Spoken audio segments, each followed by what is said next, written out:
Hello and welcome, everybody. Good evening, you beautiful souls all around the globe. My name is Lisa Jans, and I am also known as Job Coach Germany. And as you can see, I'm not here on my own. I have beautiful and wonderful Kerstin Brunner with me. Hello, Kerstin.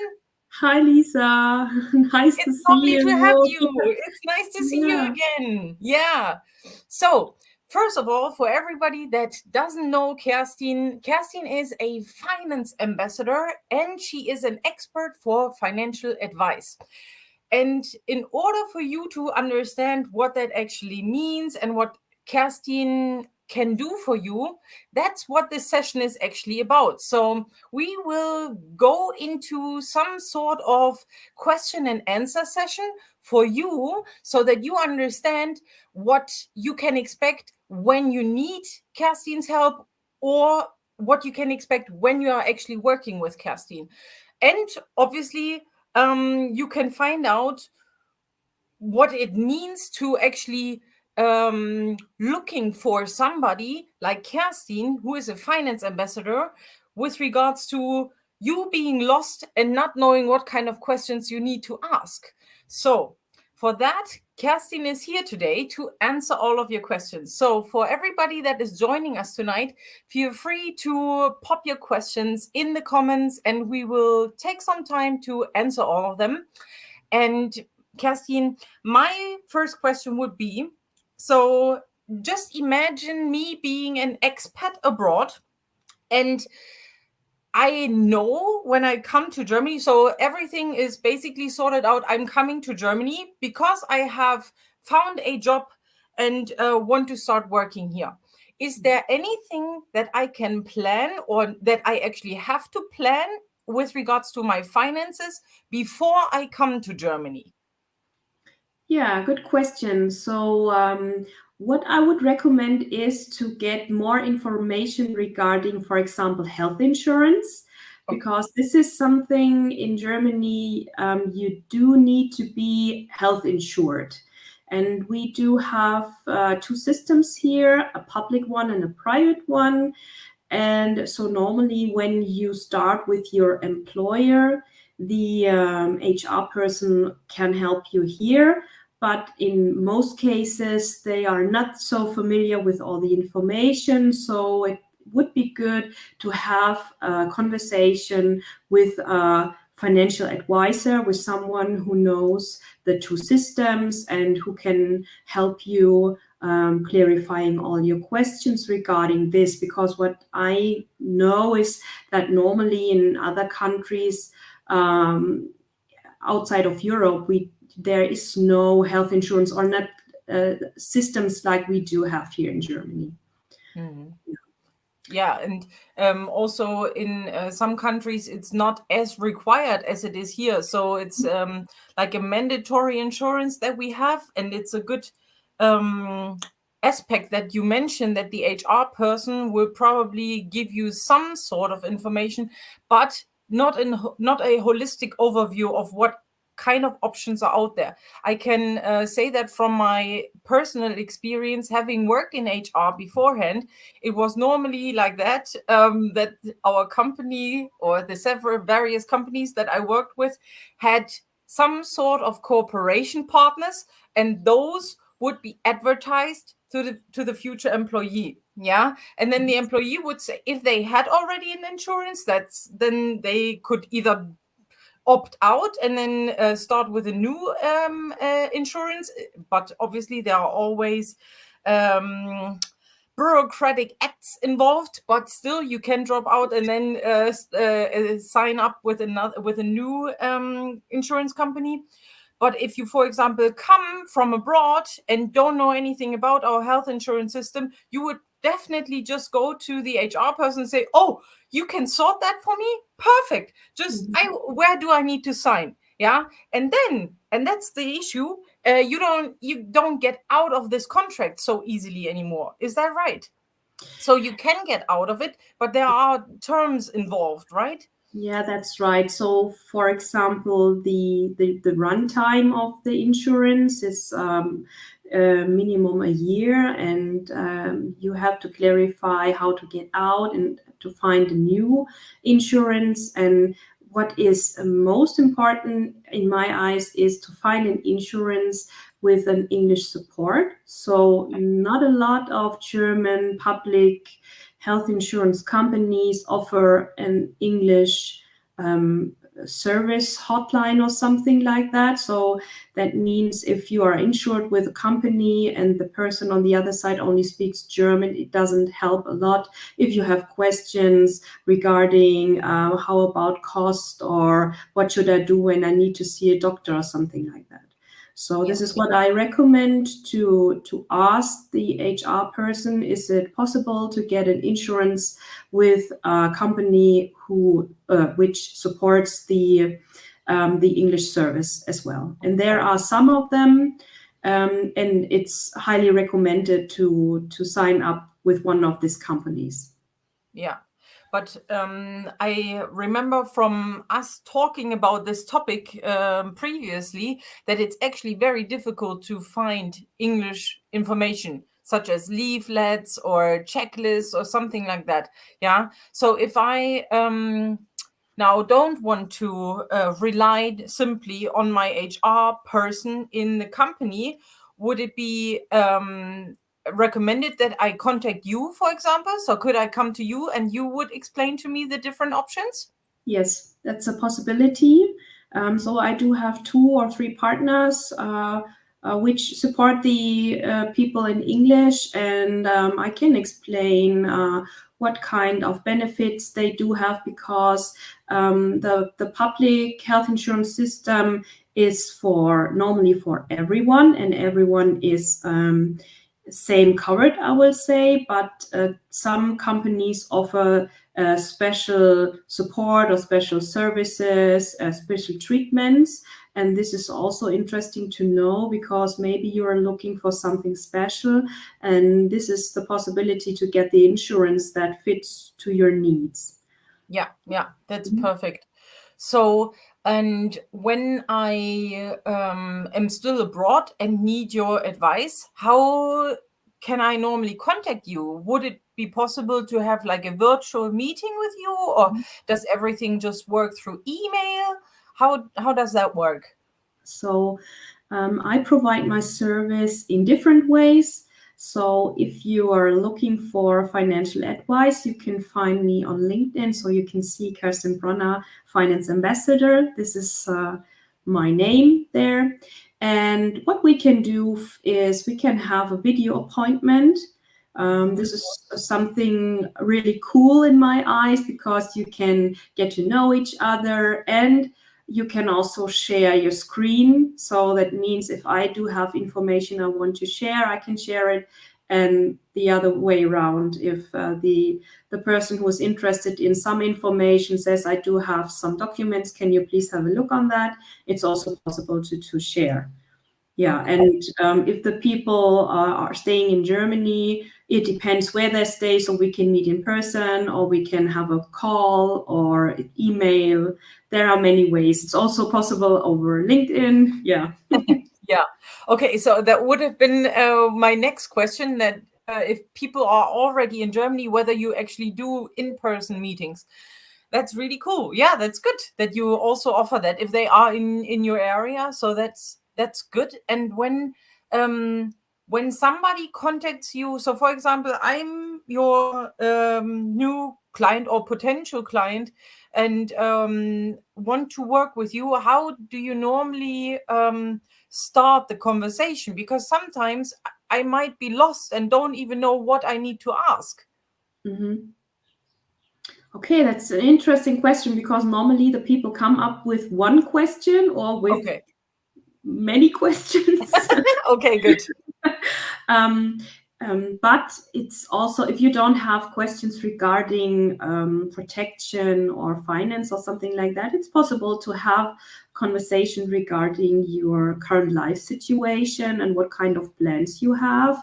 And for example, maybe you have in mind something, some topic regarding protection. So for example, many people came up with the topic term life insurance, because they want to have their family members insured if something bad happens.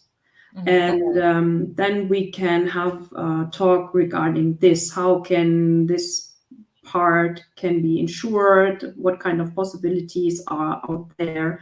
And this is valid for every topic. So sometimes people will come up without questions, but normally they come with one or more questions.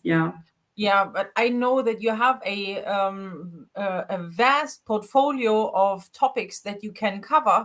And what I was thinking about, if I, for example, have this question of health insurance, let's start with that because it's the first thing that we can discuss. So now you know what other topics along this in this portfolio could be covered, right? Do you share what kind of information you have, or do you like have a feeling throughout the meeting of what the coachee or the client needs?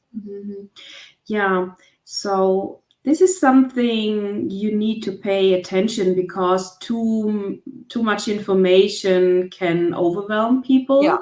So normally we start with one topic, and in the second conversation we have a call or whatever regarding another topic. So mostly in the first meeting you have one topic, and then having the idea what could be next, and then having a next meeting. And this is something that is really important because to support people in that topics I do, it is something that is very flexible because life is flexible too. And sometimes you do have a plan and you go in one direction and then something happens. And then you need to think about, is the direction still the best way, or should I change the direction? And this is why you should have a talk with your advisor in sometimes in the year. Maybe sometimes it's one time a year, sometimes it's twice, and it depends how flexible you are and what kind of plans you have. But it's not that's what I want to say. It's not to see someone once in lifetime and then goodbye and we never see again.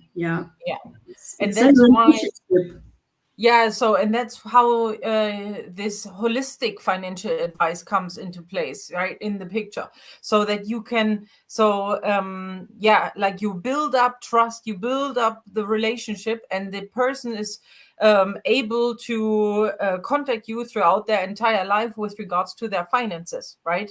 And whenever they have a question with regards to their finances, they just think, oh, but Kerstin can help me with that. And then they can contact you. So that is very helpful. And as you say, so see, that's something that I never had in mind, that it's like, I thought that you would meet in the first couple of weeks, maybe more often, and then okay, we don't see each other anymore. But it's a very good idea what you say, that obviously whenever a topic pops up that they contact you, and also just to have like a general overview, is the roadmap, are you still on your path, what you have planned for yourself, or has there anything happened in your life so that you need to adjust your roadmap? That's actually very good advice. So that's especially with regards to finances, which I find is a quite intimate topic. A lot of people don't really want to talk about that too much. First of all, because many times they are probably being told, don't talk about your money with other people. And it's especially difficult, I think, when you come to a new country, come to Germany, and don't understand what is going on, like what kind of options are out there, and what you need to pay attention to. So we said, now when we are still abroad, we can already think about the health insurance. Now, what happens if I come to Germany? So let's say I start working here. What is something that I need to worry about, that I should talk to you about? Interesting question. So You know that I do have this webinar series, and Yeah, I have one webinar regarding reading official documents, and one document is the payslip, that's because so good. many people come to Germany and they know their income, Yeah, their gross income, and then yeah. they get first time their payslip and said, "Oh my, what happened Oh, to my money?" yeah, yeah, yeah. Where is my money? And Exactly. this is something. This is you can go back if you stay in your home country. It's also interesting to know what kind of social payment I need to do.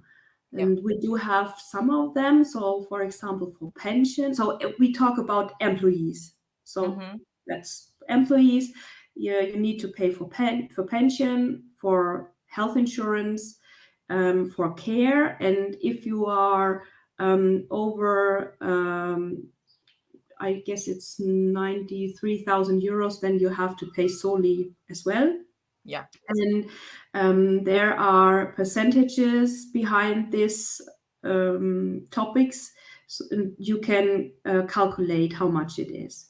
So this is often very interesting for people coming to Germany, or also stay in Germany, and they come with their payslip and say, okay, for what is it good for? Why do I need to pay money for this and that? Oh, and I missed one, the church tax as well. Yeah. Mm. Yeah. Yeah. Mm-hmm. So, and this is something I can explain. Okay. And through going back to the question you had before, the people outside need to know what I do is, I don't want to say it's unique, but it's not normal or easy to find someone who does financial advice on English. Yeah. So in Germany, everything is on German, the contracts, the conversation, everything. Yeah. And that is very important to know, because if you find someone speaking English and you feel good with this person, you trust this person, then stay there. Yeah. Because it's really frustrating running from one person to the other and need to explain the current life situation, your plans, and whatever. Yeah, that's So, true. yeah. And it's as I find it's very difficult for Germans in general already, like talking about all of these bureaucratic things, whether you go to the bank or talk with the insurance, talk about different other investments maybe. So that could be already very difficult in German. But if you are a foreigner and only speak English or feel more comfortable with a topic like that, which I can totally understand, and you go to a bank, for example, just simply to set up a bank account, right? It's sometimes really difficult to find somebody who actually speaks English and can help you there. Yeah. So that is something that you need to keep in mind. So it's really what Kerstin says. It's really important for you to stay with that person if you feel comfortable with that person if they offer their services in English, such as like what Kerstin does. So she offers all of her services in English and in German. So even if at some point you have increased your German skills and you can tell Kerstin, okay, now we switch to German. Yeah, Yeah. but that's very good advice. That it's very rare to find that it's very unique, and that there are only a very few amount of people who actually offer holistic financial advice in English. Yeah. Okay. So what was my question? That was when you come to Germany, what Yeah. would be the What's the next thing apart from the payslip? yeah. Yeah, maybe some questions regarding, don't know, employer benefits, for example, Yeah. come up Mm. often, or property insurances, that people say, okay, someone told me regarding private liability insurance. For what is it good for? In my home country, we don't have this. Mhm. And then you can explain that it's good for when you hit third party, someone who's not insured with in the contract. Yes, or so mostly the landlords ask for this. They Mhm. ask for private liability insurance. Yeah. If you rent an apartment, then the landlord comes up with a question: do you have a private liability insurance, for example? Yeah. If you don't have it, you don't get the flat. You don't get the apartment. That's possible. Yeah. Yeah. Yeah, that makes sense. And so this is what I think it's really good what you said earlier, that it's that it develops throughout the communication with the client what kind of topic needs to be covered next, because obviously, so we can start with the health insurance, and then looking at the payslip, there might be other questions that pop up. And what I find very helpful is also that, for example, Kerstin is offering a webinar series, and you can participate and get to know her already from that point of view. And you can already ask questions. And obviously, through this live stream here, you can ask Kerstin or approach her through LinkedIn. And that is always something that I do in my personal life as well, trying to get a feeling of, who is this person? Can I trust that person? What is this person talking about? Is she credible? Is she legitimate? Is she authentic? And that is obviously something that you can find out through the presence that you can find of Kerstin, for example, online. So this is something that you should look out for any kind of service that you're looking for. Yeah, try to find out, can I trust that person? And is this person professional in what he or she is doing? And that's obviously something that you can find on Kerstin's LinkedIn profile, yeah, or whatever other person you are looking for. You should definitely make sure that you find some information about them. And when people ask about the payslip, let's go back to the payslip and take a look at all of the deductions that are on there. What kind of advice can you give them? Because I had the same, I had a situation with one of my former flatmates back in 2013, I think, or 12. So it's quite a long time ago. I had an Italian flatmate, and she did the same with me. She showed me her payslip, and she said, I don't want to pay all of that. And I said, well, it's just simply like it is. You have to pay it. There is no way around the health insurance. Yeah. And it's just I think what people need to be aware of is that they can make adjustments with regards to what they're paying. So, for example, when they're paying the health insurance, they need to be aware, is it public health insurance? Is it a private health insurance? And obviously, what is involved in these payments? But is there actually anything when they get the first payslip? Is there anything that they can say, okay, I don't want to pay that?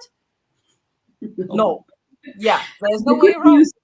The good news is that your employer pays half for pension and health insurance. So that means if you are self-employed, you can choose if you want to pay in. So normally you can choose if you want to pay into the German pension system, in the public one. But you need to be health insured. And if you are self-employed, you need to pay health insurance by yourself. So the good news for employees is that the employer pays half for pension, health insurance, and care. Yeah. Right. If you're self-employed, you have to do that all on your own. But that's life. Right. Okay. And so really a good point that the employer pays half. And what kind of things could I ask my employer with regards to employer benefits? Is there anything that you have in mind when people come to you and ask you that? Yes. So what can you ask your employer? So normally the employer will give you an offer regarding the employer benefit because it's a legal requirement. So the employer needs to give an offer. But in most situation, there's no explanation what is it about. So there are different ways. So normally it's something you can build up pension with. Sometimes it comes up with an employer health insurance topic, I will say. So, for example, if you are public insured, you will get an extra insurance for your teeth or for staying in the hospital or something like that. And it's also possible to have, in some cases, disability insurance over the employer. But this is something you need to ask what the employer provides. So, then it depends, what are your future plans? So, do you want to stay in Germany? Do you want to stay longer with the employer? Do you want to leave the employer? And then so the money you or your employer or both pay into the contract stays, but it is to clarify what will happen with the contract. There are different ways. So before signing a contract, I would recommend to have a conversation with someone who can give you more details regarding employer benefit contract, and to understand what will happen if you have this contract. Yeah. Regarding your future plan. So if you say, okay, I only want to stay 5 years in Germany and then I want to go anywhere else, then it needs to be discussed. Does it make sense to have the employer benefit contract? Yeah, that's true. And it's also when you are changing employers, right? That that this is also involved. That it's possible. So with certain contracts, I know that you can use the same, and then the potential future employer is also paying into the same scheme, as I would say. But sometimes that's not possible, right? What happens then if the employers don't confirm that? Yeah, then you can leave the contract without paying anymore, or you can say, I want to pay private. Okay. So as you said, there are 3 options. I can switch it to my new employer, I can leave it as it is, or I can pay for it private. Yeah. Okay. And this is something you need to clarify with the company, or the insurance company. What are the options and what is the best option for you? Yeah. Okay. And when I'm doing that, I will talk to the insurance directly, right? I wouldn't talk to you about that, or would I have a discussion with you and you prepare me for that discussion? Yeah, we can have a discussion. So what you need to know is the employer is the insurance holder. Yeah. And only the insurance holder is able to talk to the company instead of the insured person. So that is something that the insurance provides. So if you are the insured person and you do have one of these group contracts, then you can get in contact with the insurance itself.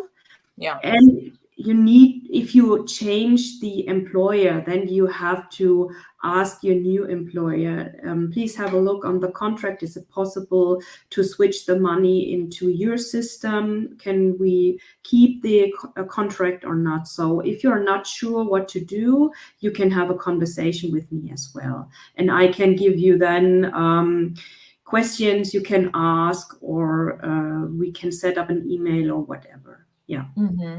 And do you have for the entire portfolio of questions that you or topics that you offer a checklist or something like that? So if somebody comes up and wants to know about the health insurances, or somebody wants to know about property insurances and or employer benefits and everything like that, do you work with some sort of checklists with your clients then, or how does that work?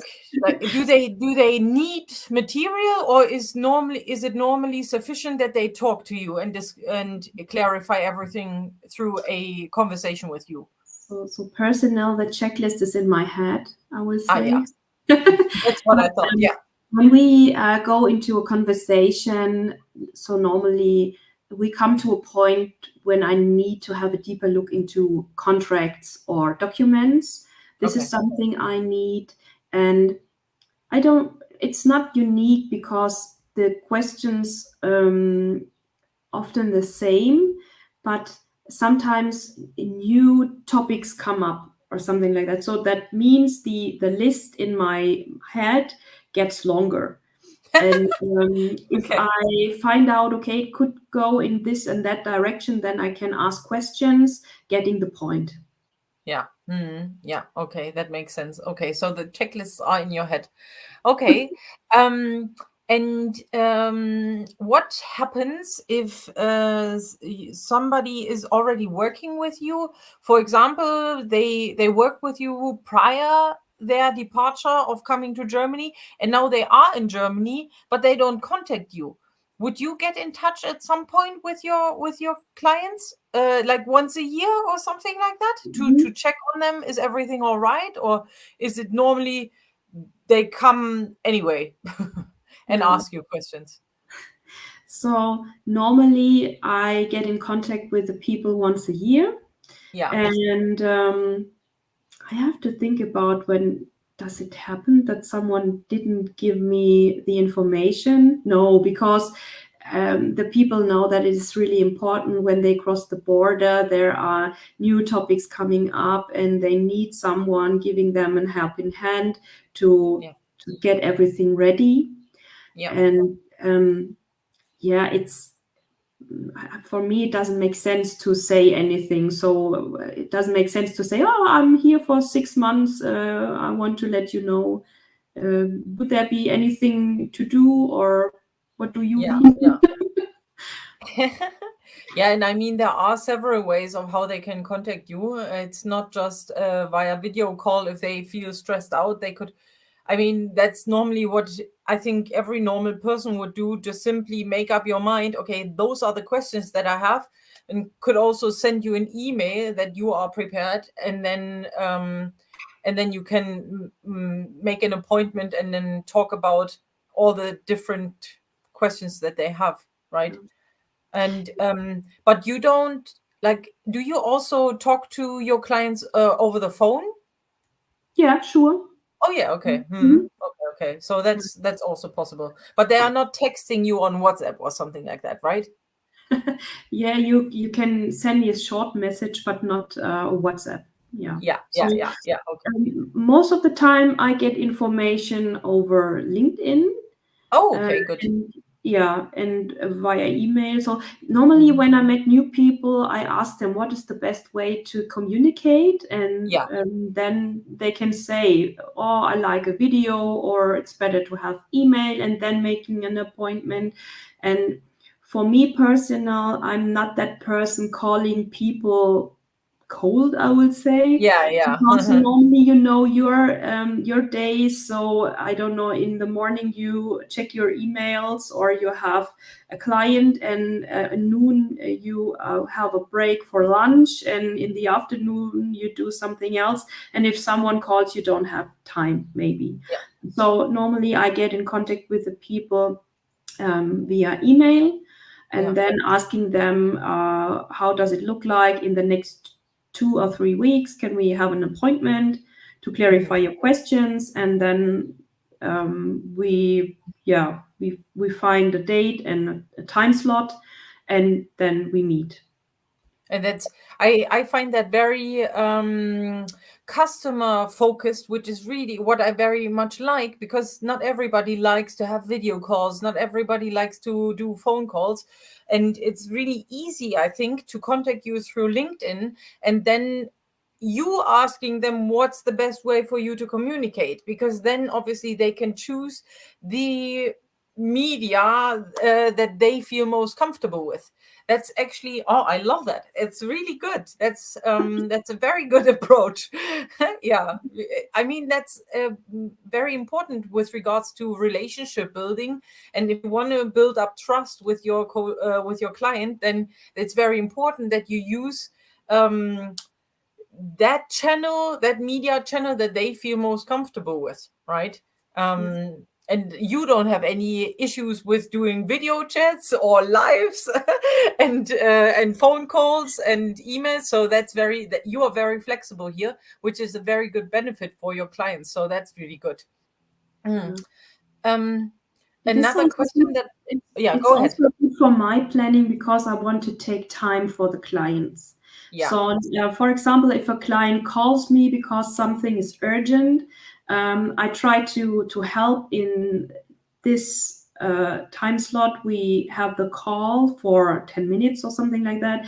And then we try to arrange an appointment to clarify everything.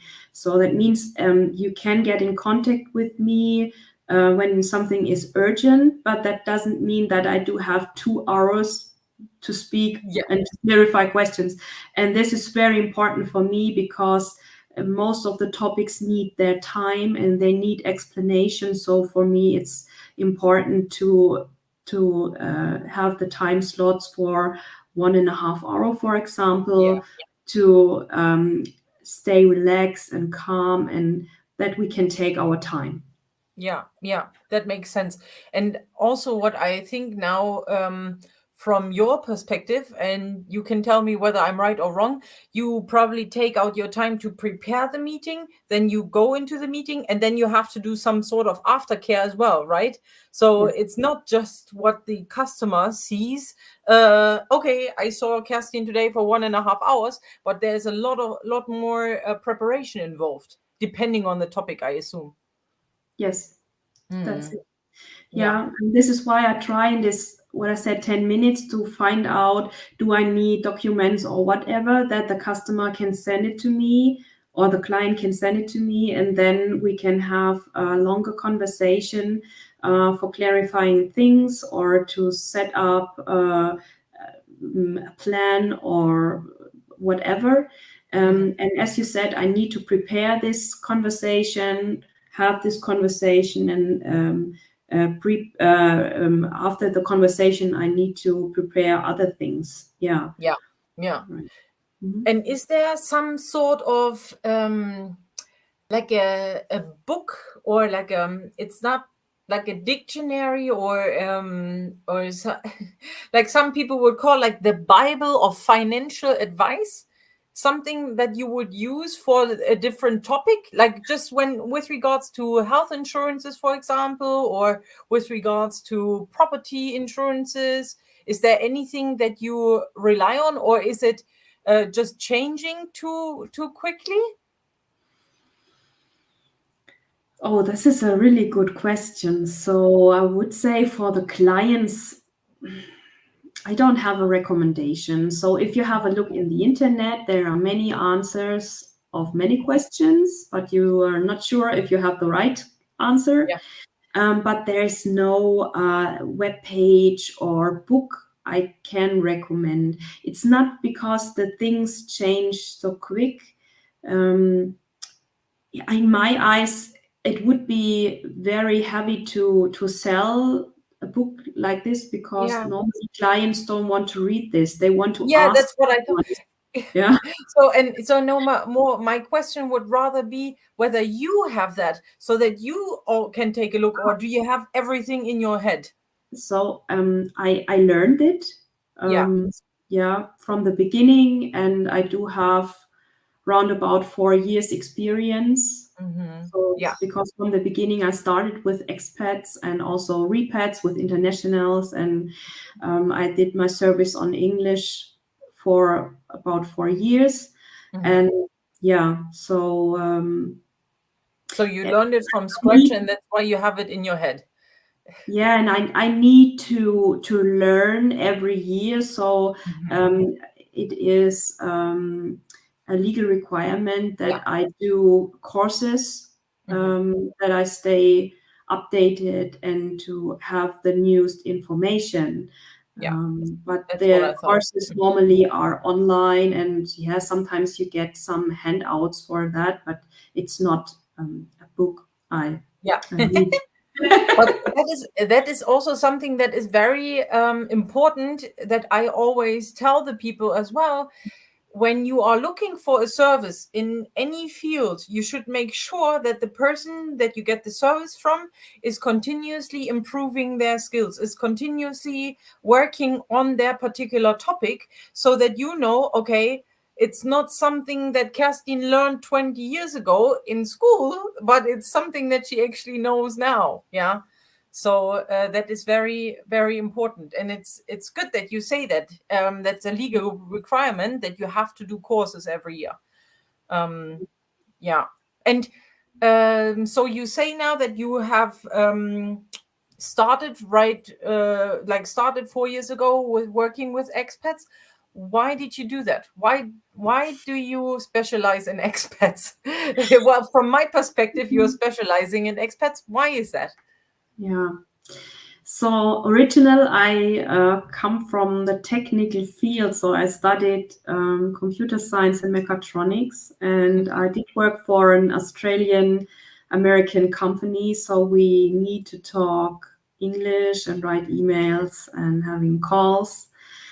And I switched into the financial area later on because I want to work with people and bringing them further. And yeah, I like to explain what I know, to share my knowledge. And as I started as financial advisor, it was clear to me that we do have a huge gap regarding English services. And for me, it totally makes sense to work with, how you name it, expats, internationals, immigrants, whatever. Because many people come here to Germany, and they are really, they do have a huge knowledge in the area they work, and then they come here and maybe they don't speak German and they feel not welcome, I would say. This is why I said, okay, I can provide everything in German. This is no problem, but it feels familiar for me to speak English. And last week I told my story because I like to speak English because before I started in this Australian American company, I only speak English on vacation. So for me, it feels like vacation speaking English. Yeah. So cool.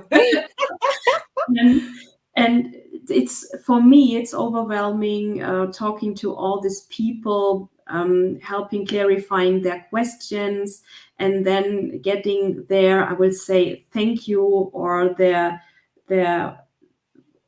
it feels so warm when they are happy, finding out what is the best way for them. So for me, yeah, I don't want to do anything else. It's my heart topic, and I would want to work with the expats and the internationals, and it makes me happy. Yeah. I totally agree. I mean, I work with internationals, expats, immigrants as well, and it's just the best because it's well, first of all, it's really funny that you say that speaking English feels like going on holiday. So basically, your everyday life is a holiday. You should create a life that you don't need a vacation from. So Kerstin is already living that. It's really perfect. And what I always find very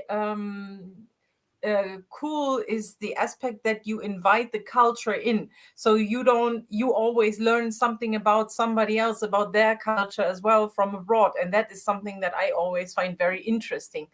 And as you said, so I totally agree that if an expat or international comes to Germany and goes to either a financial advisor or goes to the bank or their insurance company and nobody speaks English, that they don't feel welcome. It could feel like, no, I'm being pushed out, I'm not welcome here. And this is a very bad feeling that you can have especially in the beginning when you start your journey in Germany. So it's very good if you, for example, contact Kerstin and you can discuss all of these very intimate topics in English. And what I also see, what you said, Kerstin, is this appreciation that they have, that it's so warm, that they really are so thankful for all the information that you give. Yeah, it's not just like a typical, not a typical, but some Germans I don't want that. No, but it's the appreciation because they know it's kind of like going to the doctor, right? When I go to the doctor, I don't know what's wrong with me. I just know I go to a specialist. They know what is wrong. They hopefully know what's wrong with me. They can help me. And this is something that I do. I um give my responsibility to somebody else, but I need to trust that person. And the same is when I'm working with you. I go to somebody where I know you have the experience and the expertise in that field, so I need to trust you. And I find that very inviting and welcoming from you, that you say that it just feels so warm, and that you're building a relationship, and that everything is built around trust. So that is very, very important. And it's kind of like a friendship somehow, like a long lasting friendship, but through the client base, kind of. Yeah. So vacation, friends, relationship, wonderful. Kerstin, your job is brilliant. Okay. And um so and another question that I have is, so for example, now an expert is here, and they say they want to stay forever. They want to, so they are paying into the pension scheme. But as we all know, the pension, or the pension that we're paying right now, I think you would, and you can argue with me whether you support that idea or not, but it would be very advisable to also put some money on the side on top of that, right? And Yes. how would you go about that question? What should they do if they wanted um, to put some money aside in addition to the just general pension that they pay from their payslip? So there are some ways you can choose. So, for example, you can have an extra contract, a private one for Mhm. a pension scheme, I will say. Or you can, if you stay here in Germany, you can invest in a property. Yeah. So for yourself, or to rent the property to get an extra income Mhm. from the rent. And it's also possible to invest in stocks. Yeah. Uh, and what I would recommend is to have an amount of money flexible on the bank. So, and Yeah. this is something very unique. It depends if you are single or a family, and what is your way of daily living, and you need to find out what it feels comfortable to have money on the bank. But it's Yeah. important to have it if something strange happens. Yeah. So that you have some sort of backup, yeah, like a savings fund somehow that you can use just in case and something breaks and you need to renovate your entire apartment or something like that. Yeah, or Yeah. your car has a damage, or Mhm. your washing machine, or whatever. Yeah. And with all of these questions or with all of these topics that you've just mentioned, so I could do something like privately, or like obviously put some money in the bank, do stocks, or also property investment. Are all of these topics something that I would discuss with you first, and then you guide me in the right direction? Yes, Okay. if wanted. Yeah. So some people, or not some, many people come up with the question, how is it about financing? How can Yeah. I get a financing? How does it look like about the interest? And Oh, yeah. they need to know how much money they want to spend monthly, and how long the interest should stay in the contract, so for 20 or 30 years. And what you need to know is what I mentioned before, is everything is on German. So the bank will come up with German documents. So you need to fill out forms with your personal information. and they do need, for example, copies of the passport and from tax and so on. So this is something I help the people as well to get them ready. So first of all, talk about how should the financing looks like, and then to get all the documents ready. And it's also possible to have a look on the offer of the bank to see what do they offer. Is it in the way the customer or the client wants it? And then to get in a conversation with the client to clarify everything. Yeah. Yeah. And okay. So that's very helpful, because obviously when you get the contract, it contains several pages, and it just sometimes looks, it doesn't just look like a different language. It is a different language if you look at the German terms. So it's very helpful that you also can take a look at that. And okay, so now there are also different aspects involved in that. If I just think about, so I want to support myself for the future when I want to be like, I'm out of work because I'm just simply not working anymore. I'm old enough to get my pension basically. And but for the pension, I prepare to, for example, buy a property, whether that's an apartment or a house, doesn't really matter. But there are also other things involved in that, right? So not just the property, but there I know I have to pay the, what's that person called, like a notary guy or something like that. Yeah. So that's the costs that are involved. And obviously I need insurance for that property piece as well, right? And is that something that the bank will tell the customer, or will you tell the customer what they need? Yeah, I will tell the customer. Yeah, and so normally if you go to a bank and you want to have a financing, then they ask for term life insurance, for example. Okay. And here it's very important to clarify who is the financing holder.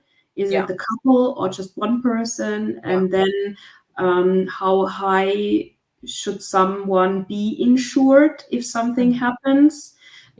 Because I heard some stories from people purchasing a property, a family with 2 kids, and the husband was the financing holder, and he wasn't insured, and he died.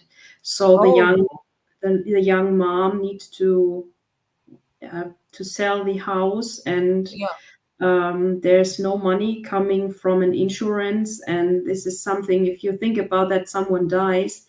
This is a situation you don't want to have. You want to have your head free and not thinking about finance things. Where can I get money from, and leaving my house, or need to leave my house? This is really strange. And so this is why the banks come up, and sometimes it doesn't fit to the client. So we need to have a conversation, what makes sense and what not. It depends on your income and how much money you have but on your on side, and how much own money will go into the financing and so on. So you can see there are many questions, and then to find out what is the best insurance here. And what you said, you need to pay the notary person, and I don't know the word on English, Grunderwerbsteuer, for example. And these are things, the people need to know, because sometimes they come and think it's, I'm purchasing a property and that's it. But other costs come up, and then they said, I know about this. What is it? It's the same with the pay slip. Unfortunately. I mean, now we're laughing, but actually it's very difficult for people. I mean, because they probably just see, okay, so I can buy that house for 40,000 euro, for example, but then all of these other costs are involved, and it can go up, and it's not just a little amount of money. So it's not just like a 50 euro fee that you pay that notary guy. It's normally also it also depends, right? Isn't it also like percentage wise sometimes? It's in total it's 2%, and one part is for the notary and the other one is for the Grundbuch. Yeah, exactly. Yeah. It's split So it. Mm. So that's very, very important for people to be aware of when they want to buy a property. Yeah, and now one more question regarding the behind the scenes work that you're doing. So when somebody comes up and is, for example, involved with the banks and need financing, or they need insurance, so let's stick with the insurance, and they want to have different options. Do you, for example, propose the best option, because obviously through talking you know which one it is, and then the customer signs it and then you send it back to the insurances? Or do you have to also discuss with the insurances certain aspects of the insurance, or does the client do the communication with the insurance themselves? So normally the people come up with the questions regarding an insurance, and then I can make offers regarding the insurances, and we have a conversation what is insured and what is needed and what is not needed. And yeah, so normally the people in that case don't have to talk with the insurance company, but sometimes they come up with offers they get from I don't know where, and then we can have a discussion, does it make sense or not? But then they need to talk to the insurance. So that's the same with existing contracts. So when normally there's someone taking care of the contract, so that the insurance company or another agent, and then clarifying questions regarding this insurance with the company, it needs to be from customer side or from the other agent. Yeah, okay. Interesting. So I think that's something that also people should be aware of, that it's not just the work that they see when they are encountering you, but all of the backside story that or like the behind the scenes, what you also do for them. It's very important. There's one thing that also popped in my head when I went to the UK. I was obviously health insured through the taxes that we paid, because it was involved in that.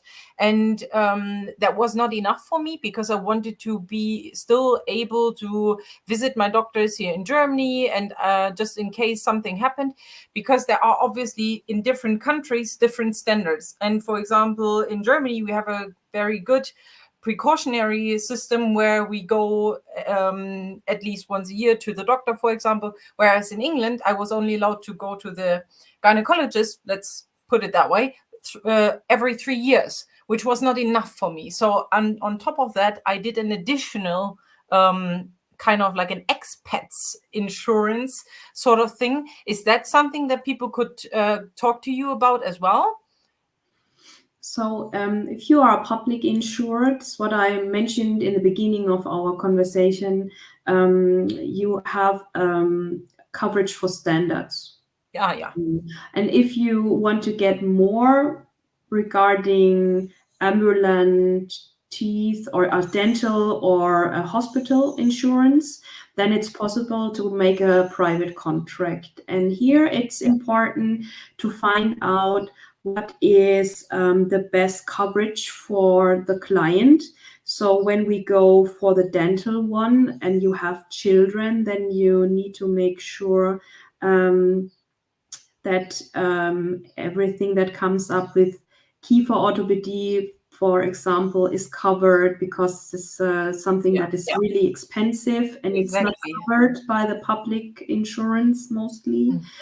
Or if you need to go to a hospital, then you can, as public insured person, there can be 3 other person in your room. And if you say, I don't want to have this, so you can have an extra insurance for 1 or 2 bedroom, for example, say everything's quiet and calm and I can get healthy. Yeah, right.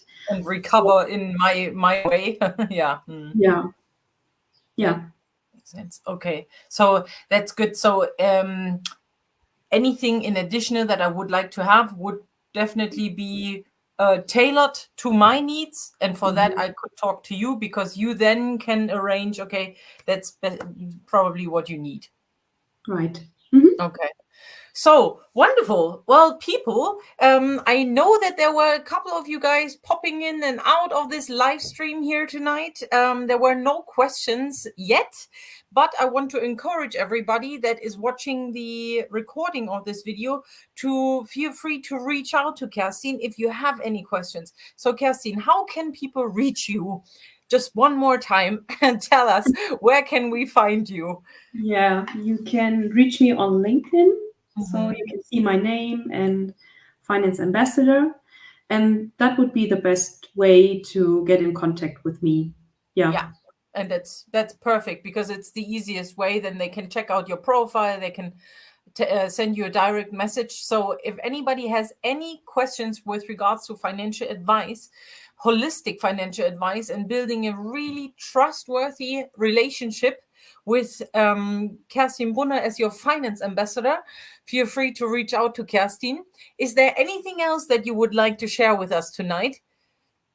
Yeah, maybe the thing with the finance ambassador. This is something people ask me, why do you call yourself an ambassador? Yeah.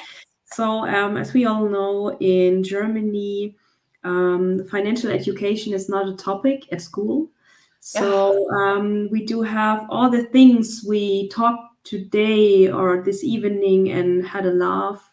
It's the same with the German guys. So normally the people get their information from the internet, but they are not sure if the answer is right or wrong. And this is what I mentioned before with the gap in the English services. And we also do have a huge gap in financial education. So this is why I go out on stage with my webinars and in lives to share my knowledge with people, to make them getting solutions and make decisions for their own life, and to find paths and ways to get their goals. Yeah. And this is really important for me. It's also a hard topic. So the internationals and the financial education. Yeah. And that's a very important topic in my eyes, because, as you say, there is no financial education that we get in schools. So whenever we get out of school, or even when we get out of university, we don't know what's going on. And we can feel lost very easily. Whether we speak English or German, it doesn't really matter, because we don't know. And as Kerstin said, we have to go on the internet, but we don't know whether this information that we find online is true. So I think that's really a really cool hard topic that you have, apart from taking care of all the expats with regards to financial advice, to actually put this financial education out there and really taking the time to go on stage. So I greatly appreciate that, Kerstin. I think I can say that for everybody that is watching that. Thank you very much for taking the time and actually educating us about the financial system here. Thank you. Thank you very much for being my guest tonight, Kerstin. It was a real pleasure. Yeah. Thank you, Lisa. It was a pleasure for me too. Yeah. Thanks. Thank you, and bye-bye, everybody. Have a good evening. Speak to you soon.